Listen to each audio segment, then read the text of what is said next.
இன்றைக்கு மாண்புமிகு தமிழகத்தினுடைய முதலமைச்சர் மரியாதைக்குரிய அன்பண்ணன் தளபதியார் மு.க. ஸ்டாலின் அவர்களுடைய உத்தரவின் பேரில்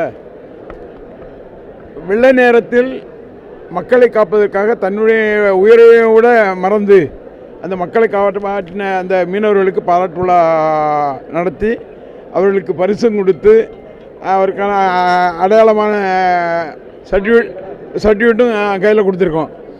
கொடுத்தது இல்லாமல் என்னென்னா அவங்க நல்லா மனநிறைவோடு சாப்பிட்டு போகணும், ஏன்னா மக்களை காட்டணுங்கிற மாதிரில இன்றைக்கி மீன்வளத்துறையை பொறுத்தவரையில் என்னென்னா எந்தெந்த இடத்துல தூண்டில் வளைவு வேணும், எந்த இடத்துல தடுப்பு சுவர் வேணும், எந்த இடத்துல ஹார்பர் வேணும், இதெல்லாம் குறிப்பெடுத்து மாண்புமிகு தமிழகத்தினுடைய முதலமைச்சரை வச்சு உத்தரவு பெற்று இன்றைக்கி கடுமையாக தமிழ்நாடு முழுவதும் அந்த பணிகள் நடைபெற்று வருது.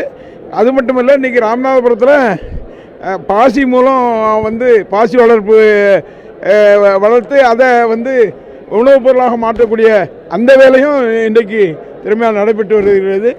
அதுபோக குளத்தில் உள்ள மீன் ஆறுகளில் குளங்களில் மீன் குஞ்சுகளை விட்டு அதில் பயன்பெறுகின்ற வகையில் நாட்டு மீனவர்களாக இருக்கின்றவர்கள் அந்த மீன் பிடிப்பதற்கான வழிவகைகளை இன்றைக்கு தமிழகத்தினுடைய முதலமைச்சர் அவர்கள் செய்திருக்கிறார்கள்.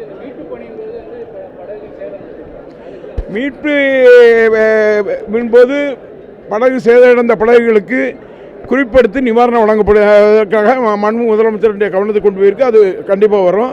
அது இல்லாமல் வலைகள்லாம் நிறைய காணாமல் போயிருக்கு, நிறைய போட்டில் என்ஜினில் பாதிக்கப்பட்டிருக்கு, அதெல்லாம் கணக்கெடுக்கப்பட்டிருக்கு. அதெல்லாம் வெகு சீக்கிரத்தில் துறையின் மூலம் இன்றைக்கு மாண்புமிகு முதலமைச்சருடைய கவனத்தை கொண்டு போயிருக்காங்க. அது வெகு சீக்கிரத்தில் அவர்களுக்கு வழங்குவதற்கான நடவடிக்கை எடுக்கப்படும்.